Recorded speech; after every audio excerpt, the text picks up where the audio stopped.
Allora, eccoci tornati in studio per la nostra rubrica del Memento, il nostro spazio dove vi aggiorniamo su temi che abbiamo già affrontato, magari anche di recente, come questa sera nel caso del ponte sullo Stretto di Messina. Ermanno, ne abbiamo parlato poche settimane fa, torniamo questa sera perché ci sono delle novità, perché il Ministero dell'Ambiente è tornato a chiedere dei chiarimenti, delle integrazioni ai documenti su un progetto che... Sì, circa 240 richieste di chiarimenti sul tipo di progetto, sul luogo dove viene installato, quali sono i danni ecologici conseguenti e sull'utilità. C'è tutta una serie di domande che evidentemente ci stiamo facendo noi, naturalmente la nostra trasmissione non ci consente di fare tutte le 240 domande, però ci domandiamo effettivamente se i costi e benefici siano tali da pensare che questa sia un'opera prioritaria a livello italiano. Allora che ci sia la necessità di passare da una parte all'altra dello Stretto di Messina, Ulisse ci passò, no? E anzi si fece incatenare perché c'erano le sirene che l'avrebbero, diciamo, gli avrebbero sconvolto il cervello e lui si sarebbe buttato in acqua per andare a raggiungere le sirene che appunto cantavano e poi se lo sarebbero mangiato. Ma poi lo Stretto di Messina, naturalmente anche i romani ci pensarono e lo fecero anche di barche e successivamente c'è una effettiva necessità di fare il ponte dello Stretto. Bisogna vedere costi, benefici, come viene fatto, se effettivamente poi questo investimento aiuta la zona oppure diciamo, non è immediatamente utilizzabile. Ripetiamo, la viabilità della Sicilia, la viabilità della Calabria non convergono nel ponte e non necessita urgentemente questo ponte. Ne aiuterà il turismo siciliano, ne aiuterà i trasporti. L'alta velocità non c'è. Abbiamo detto che Messina, Reggio Calabria ci mettono non so quante ore per arrivare, le ferrovie non ci sono, le strade non ci sono, allora è meglio investire nelle strade, nella viabilità locale, che la gente si possa spostare all'interno della propria regione il più facilmente possibile e che non spendano più di tanto, dopodiché allora sarà necessario anche un ponte, ma all'urgenza del ponte bisogna dare il senso di priorità e diciamo... sanno effettivamente il male che si stanno facendo? Questa è la domanda che rivolgeremo anche ai nostri ospiti, certo, che sono con noi e ci aiuteranno a capire la necessità di quest'opera. Poi peraltro un'opera tirata all'estremo, perché fanno una campata di chilometri quando effettivamente si potrebbe fare in maniera diversa. Tutte le difficoltà naturalmente geologiche che ci sono, ricordiamo che solo il terremoto di Messina nel 1908 è costato tra Calabria e Sicilia circa 500.000 di morti. Non vorremmo che succedesse un altro movimento tellurico di questo, ma è nella natura delle cose, perché quella zona del Mediterraneo, del mare, la Calabria, non era attaccata all'Italia, era attaccata alla Francia, quindi ha attraversato tutto il mare per andarsi a incagliare, no, e fare la punta dello stivale, ma nasce a circa 3.000 chilometri a nord del mar Tirreno.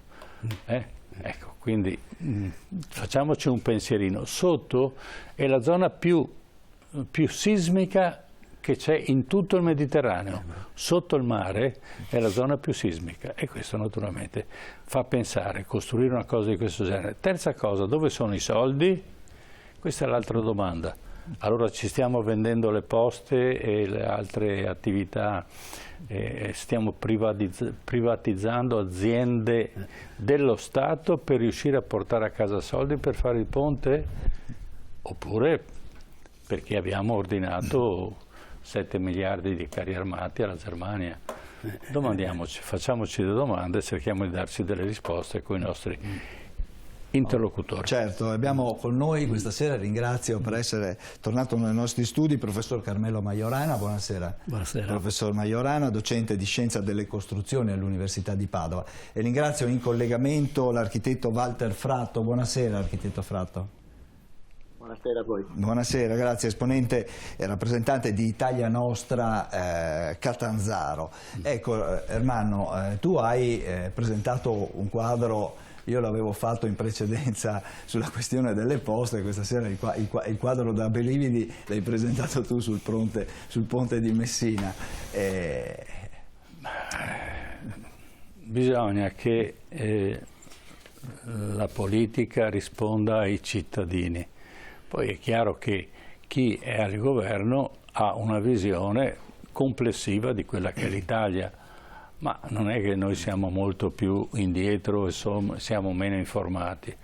Abbiamo avuto delle esperienze in passato, e parliamo da Bava Beccari che sparava sugli italiani nel 1895, quando a Parigi costruivano la Torre Eiffel.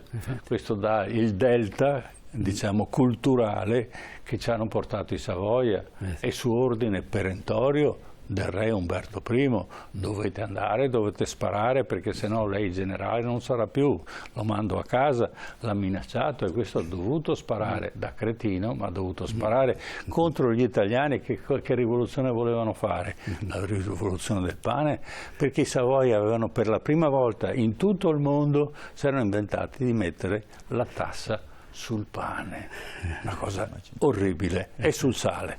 Allora, non torniamo indietro, cerchiamo di andare avanti e cerchiamo di capire qual è la situazione attuale. Professore, è realistico una operazione di questo genere? Prego. Ma l'abbiamo detto già altre volte e penso che sia il caso di ripeterlo per chi non l'avesse capito, anche se secondo me è stato capito o si fa finta di non capire, e cioè la questione ponte sullo Stretto ha diverse contrarietà. Adesso lei citava il problema sismico, però il problema peggiore è quello del vento, perché il sisma viene ogni tanto, ma il vento quello c'è sempre, e il vento, e quindi gli effetti aerodinamici, sono effetti insistenti su una costruzione e che danno luogo ad un pericolo continuo. Perché voglio dire, bisogna ricordare che il vento, diciamo, dà un effetto di tipo pulsante, perché non è una forza costante, dà luogo a delle pulsazioni che vanno a incidere lateralmente sul ponte, che quindi si mette in vibrazione e comincia ad oscillare, e queste oscillazioni raggiungono dei valori elevatissimi.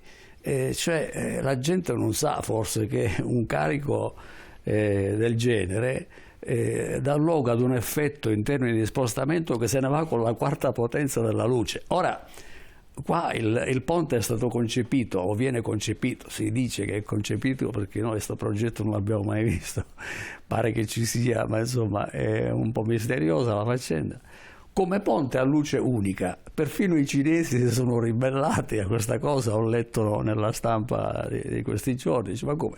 Un ponte a luce unica di quanto? Di 3,5 km? Ma di cosa stiamo parlando? Là fanno un ponte che ha una campata dell'ordine di 1,4 km, 1,5 km.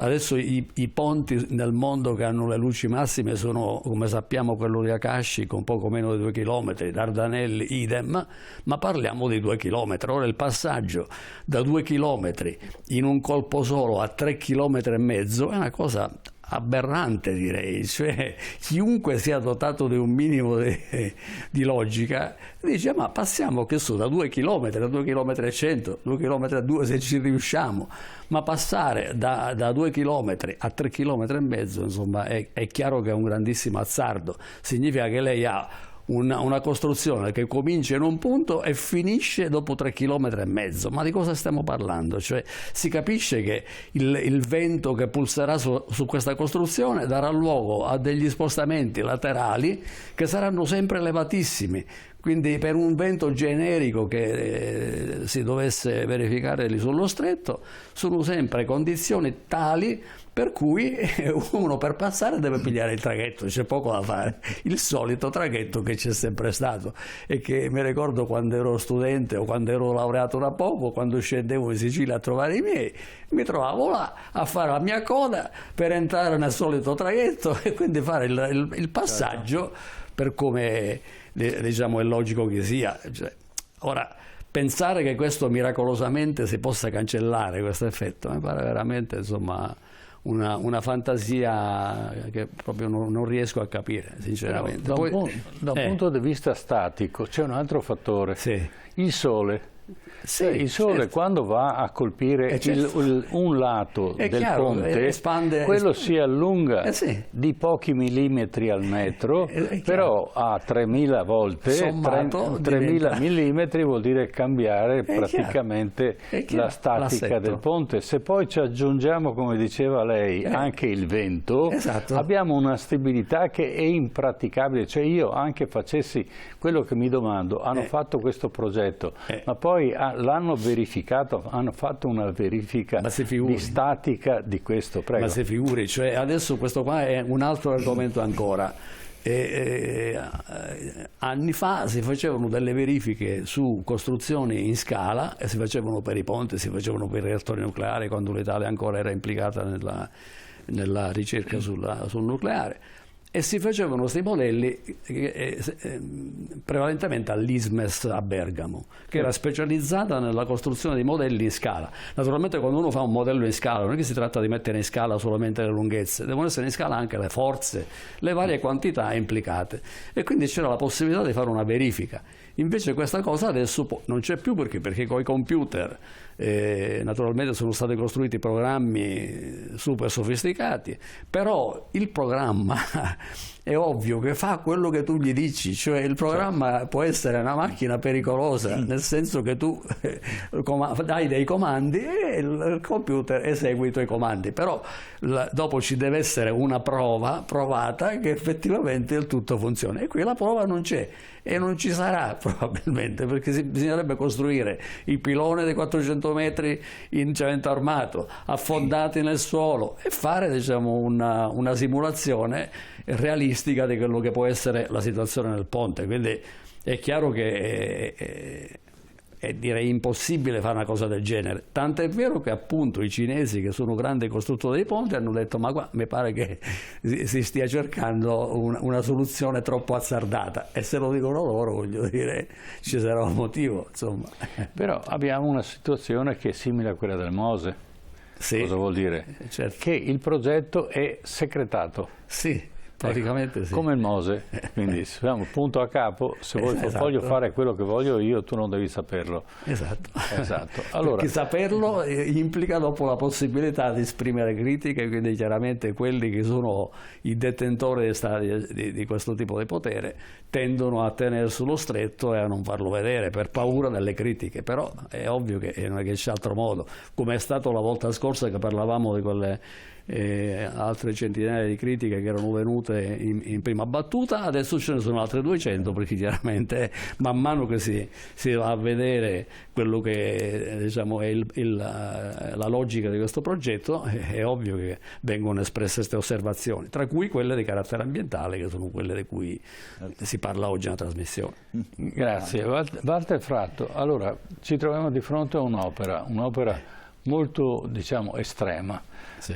Speriamo che se la dovessero fare, speriamo che la indovinino. Abbiamo avuto esperienze passate che non hanno detto questo, abbiamo visto anche a Genova quando è caduto il ponte, esatto, di un grande architetto, e abbiamo visto anche il perché, e quindi era stato un progetto folle già in partenza, poi non è stato manutenzionato, quindi vorrei un parere da lei anche tecnico sulla fattibilità di questo opera, che sicuramente è un'opera estrema, ma è un'opera che poi da un punto di vista funzionale funziona, dal punto di vista poi utilizzabile sarà veramente, compirà la sua mansione. Prego. Guardi, dal punto di vista tecnico solo una cosa, Il professore ha citato due ponti di circa 2 chilometri, ma sono senza treni. Quello con i treni mi pare che arrivi massimo a 1300 metri, a 1 chilometro e 300 metri. Perché mettere dentro un treno su un ponte di quella campata, da quel poco che ricordo, non sono uno strutturista, quindi, ma mi pare che aumenti la necessità di criteri di sicurezza da 3 a 9 volte. Sì. Quindi è una cosa incredibile riuscire a temperare a questa normativa. D'altra parte, se andiamo a vedere anche i ponti che portano dei treni, se non sbaglio, quello precedente a quello più grande adesso era di 1 chilometro e 100 metri e quello di adesso è 1 chilometro e 300 metri. Per aumentare di 200 metri ci sono voluti 7-8 anni, mi pare, che è in linea con quello che ha detto il professore poco fa. Ma questo dal punto di vista tecnico io non mi addentro più di tanto e chiedo scusa se aver sbagliato qualche dato perché sto andando a memoria. Però quando feci le osservazioni per conto di Italia Nostra Nazionale, premetto che sono stato come dire, investito di questi problemi in tempi abbastanza brevi.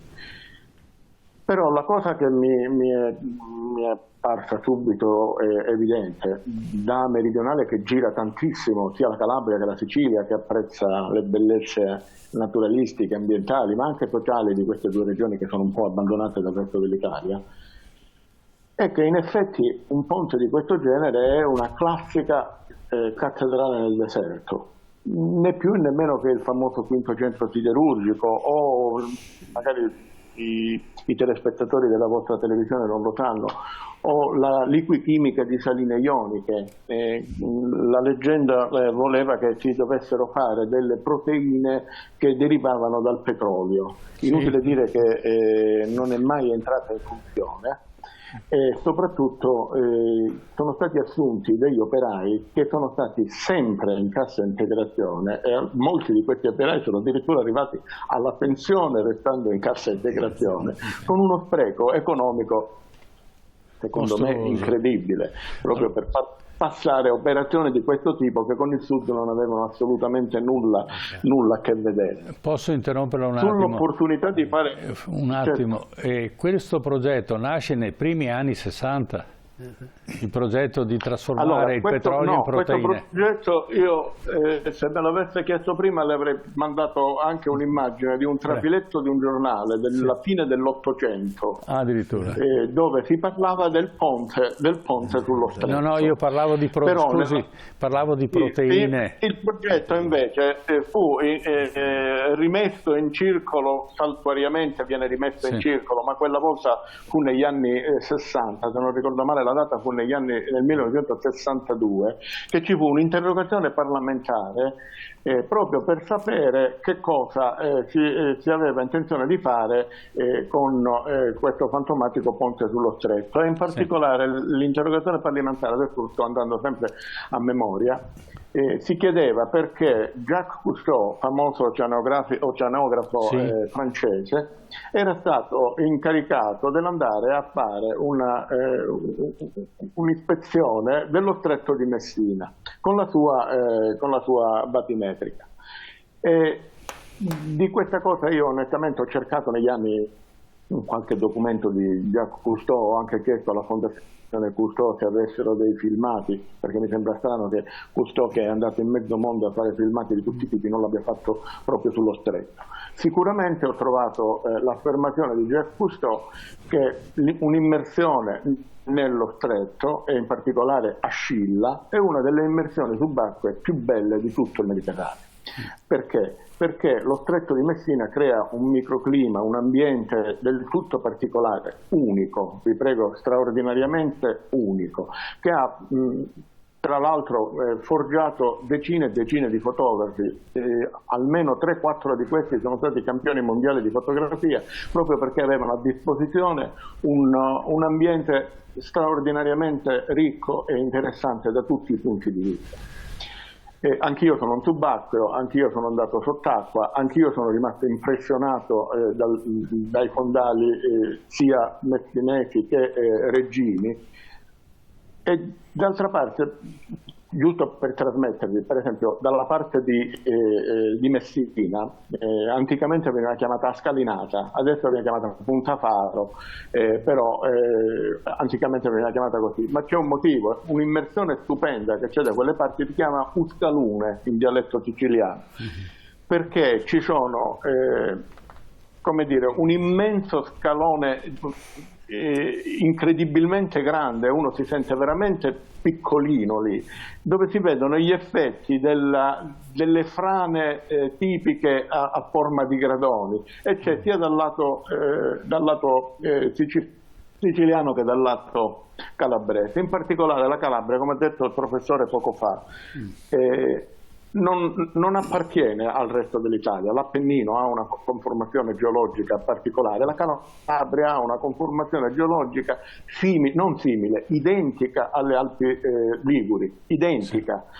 Sono dei graniti, gneiss, è la stessa conformazione litologica, e peraltro non è come potremmo immaginare nei millenni, ha navigato nel Mediterraneo ed è arrivato sbattendo sul resto degli Appennini, formando l'altopiano del Pollino, no, ma si è ribaltata e in pratica è 140 gradi piegata, dove gli strati più giovani sono sotto e gli strati più antichi sono sopra, quindi è come se fosse un esempio della geologia del Mediterraneo straordinario, e in effetti dal punto di vista geologico ha notevoli attenzioni, e tra l'altro anche la Calabria dà anche dei nomi delle aree geologiche, come per esempio il Calabriano. La zona tipica mondiale è esattamente in Calabria. Quindi noi siamo in una situazione in cui la Sicilia si infila sotto la Calabria e continua ad infilarsi sotto la Calabria, e noi continuiamo a ribaltarci. Per questo è una situazione dal punto di vista sismico estremamente rischiosa. I problemi tecnici loro dicono di riuscire a risolverli, io ho qualche dubbio. Sicuramente io ho avuto modo di incontrare qualche anno fa, ormai a dire il vero, alla prima tornata di questa nuova ondata di progettazione per il ponte, incontrai il figlio di un mio professore dell'università, il professore Morfurgo si chiamava. Il figlio è uno dei progettisti di quel famoso ponte in Danimarca di 11 km che è stato citato in tutte le situazioni possibili e immaginabili. Ma lui mi disse immediatamente solo una cosa: ma qual è il problema e la necessità del ponte? La necessità di abbreviare i tempi di percorrenza? Quando? Perché se andiamo a vedere che cosa succede, questa conversazione fu a Scilla, proprio di fronte a dove sarebbe dovuto venire il ponte. Perché se la necessità è quella di abbreviare i tempi, ma la cosa più logica è quella di aumentare i traghetti. Non si spendono questa ira di Dio di soldi e il problema lo si risolve, anche perché il problema reale effettivamente esiste solo ed esclusivamente nei momenti di punta.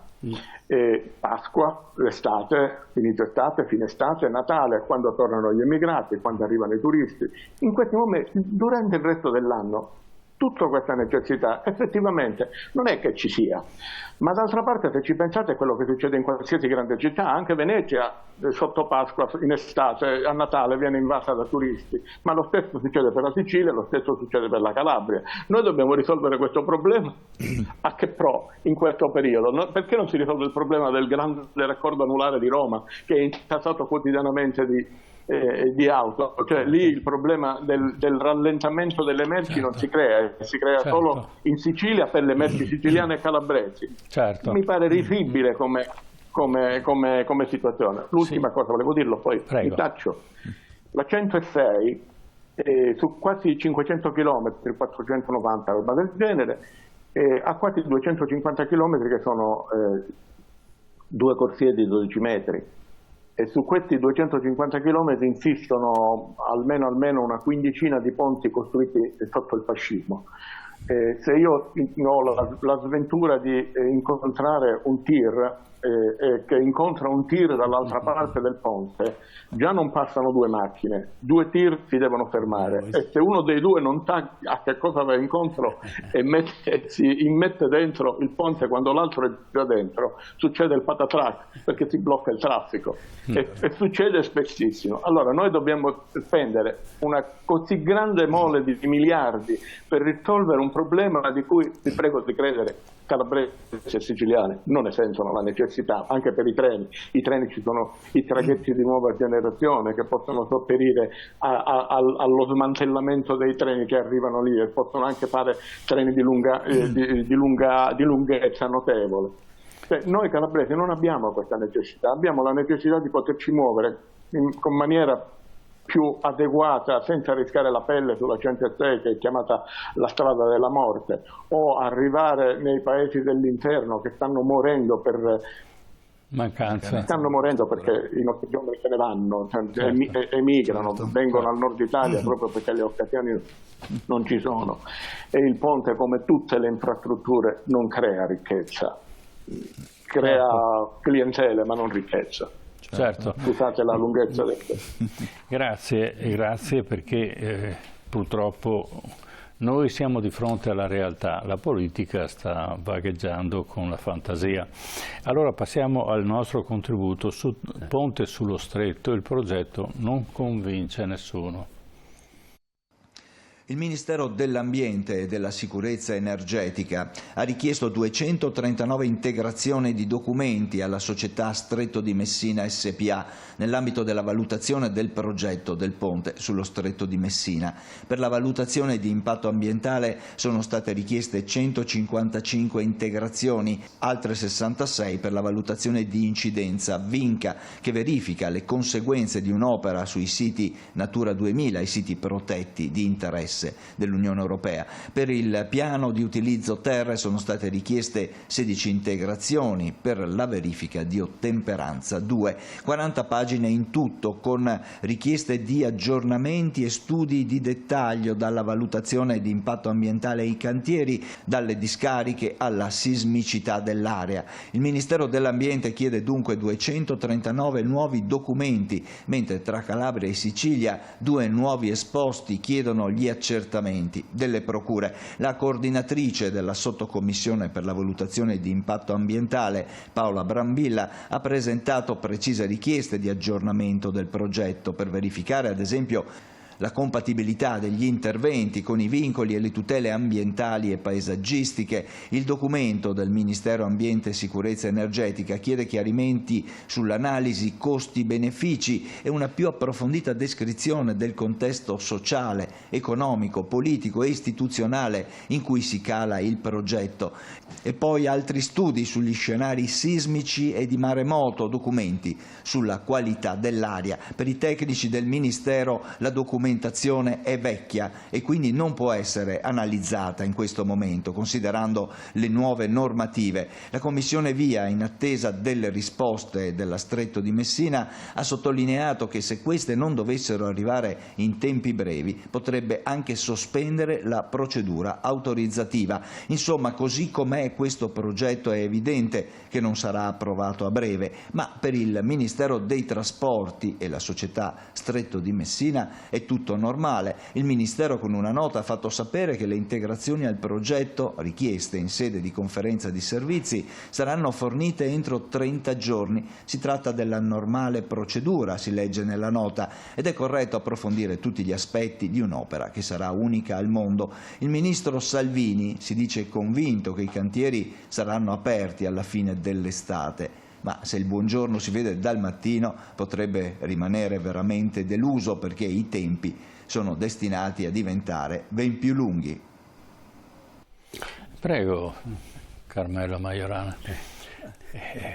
Mi pare che il commento parla da sé a questo punto, perché voglio dire, pensare di fare in 30 giorni un lavoro del genere, non lo so io, bisogna essere veramente dei superman. Io ho l'impressione che sia appunto solo fantasia questa qua, perché è impossibile farcela in quei tempi, ammesso che abbia senso tutta questa operazione, cosa che mi pare evidente non ha.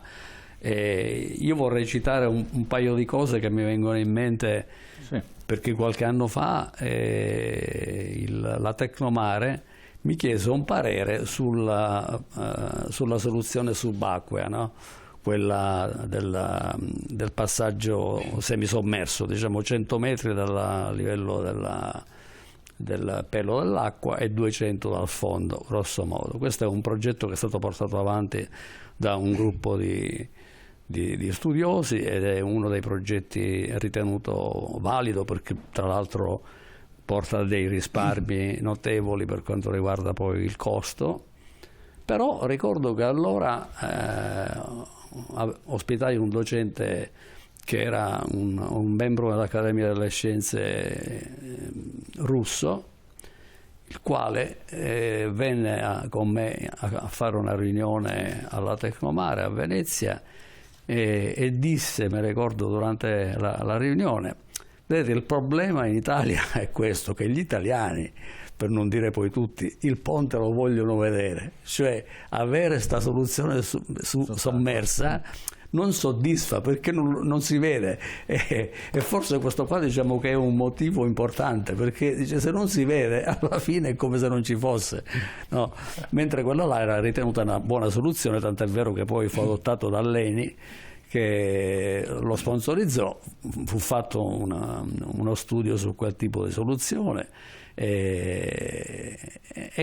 però la cosa rimase come una delle possibilità. Chiaramente il ponte, quello tradizionale, diciamo, era considerato il numero uno, dopo c'era questa soluzione sommersa detta del ponte Archimedeo o passaggio Archimedeo, che era la seconda, e poi ce n'erano qualche altra, e si parlava sempre naturalmente di un passaggio senza dei piloni intermedi.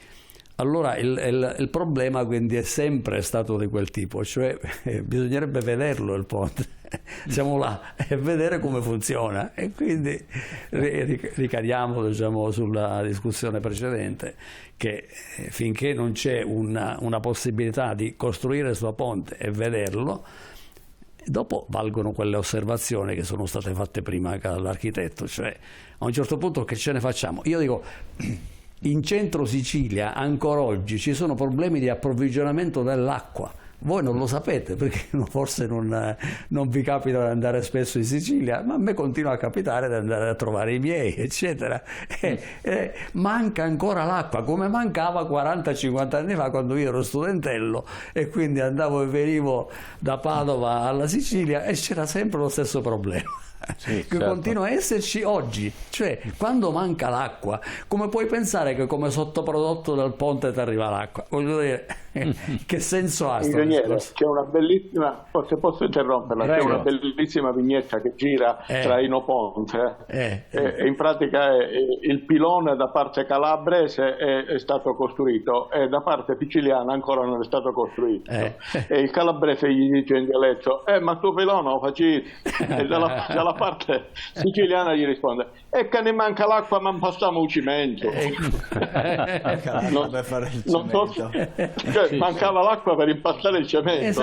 Esatto. È plastica la cosa, cioè non è una favola.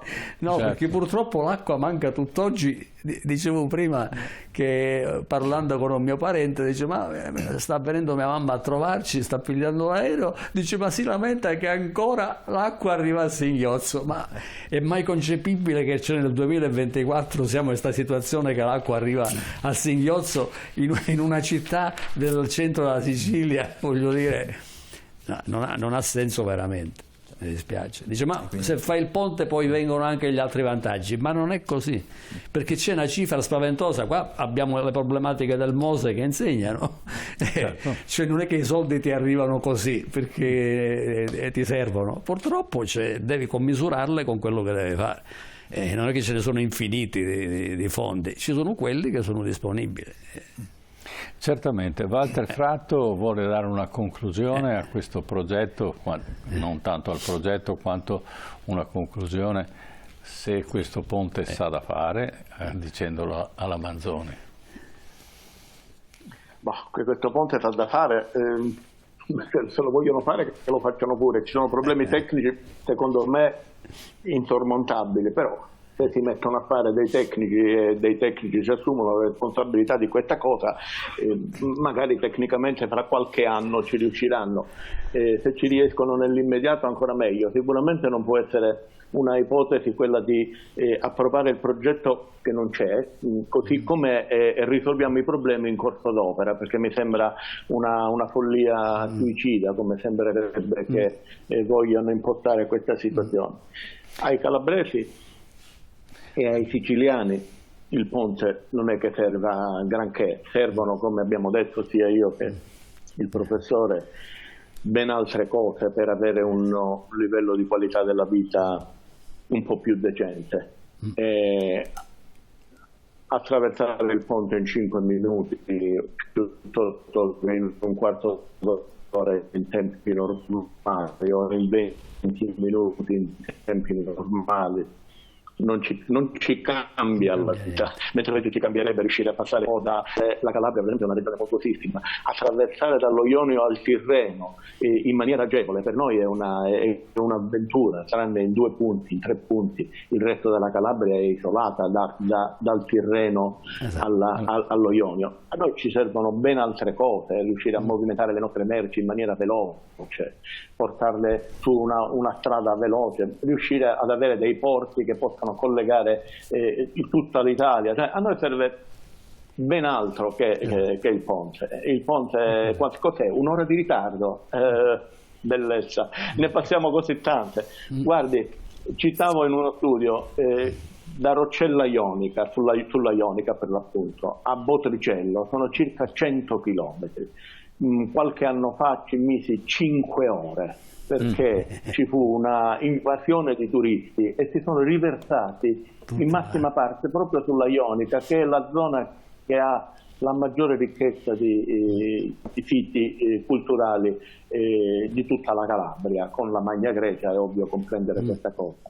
Ci fu un'invasione di turisti spettacolare, ma che restarono delusi per il semplice motivo che per fare 100 km uno ci mette 5 ore, ma se ne va sulla riviera romagnola, perché i collegamenti sono molto più veloci. A noi ci servono aerei che arrivino in tempi congrui, con prezzi accettabili, a noi ci servono porti che ci portino le nostre merci che arrivano prima sul mercato se fossero meglio veicolate. Cioè, sono una serie di cose che renderebbero la nostra vita decisamente più accettabile, e forse i nostri giovani resterebbero qui a trovare un lavoro che in questo momento è la vera chimera, oltre il ponte è una fantasia.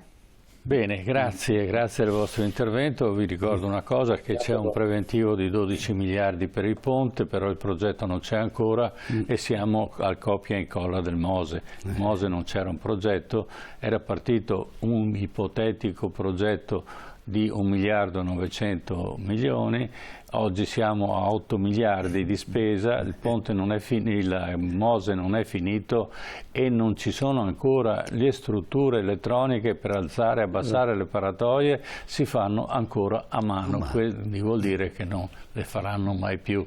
Poi c'è qualcuno che dice: ma intanto funziona Salva Venezia, grazie, ma con quali spese e quanto ci hanno mangiato sopra? Questo purtroppo è una teoria che funziona in Italia. Grazie del vostro intervento e torneremo sul tema, perché è un tema naturalmente che durerà nel tempo. Sicuramente durerà nel tempo. Ecco, facendo un semplice paragone, diciamo, appunto, tra i costi previsti del Mose e quello che poi è costato fino ad oggi, ma non ancora finito. Se facciamo la stessa cosa per il ponte sullo Stretto di Messina, se oggi si prevedono 12-13 miliardi di spesa, significa che alla fine potrebbe costare più o meno 40 miliardi di euro. Ecco, giusto questo per capire perché la nostra politica ha questa filosofia che più spende più guadagna. E quindi anche il ponte sullo stretto si presta a questa, porge il fianco a questa possibilità. Grazie allora per essere stati con noi, grazie al professor Majorana in studio e grazie all'architetto Fratto in collegamento da Catanzaro, ricordiamo rappresentante di Italia Nostra appunto da Catanzaro. Per i telespettatori adesso andiamo un attimo in pubblicità e poi ritorniamo con un altro tema che abbiamo affrontato spesso, perché questa sera torneremo a parlare di Julian Assange tra poco, dopo la pubblicità.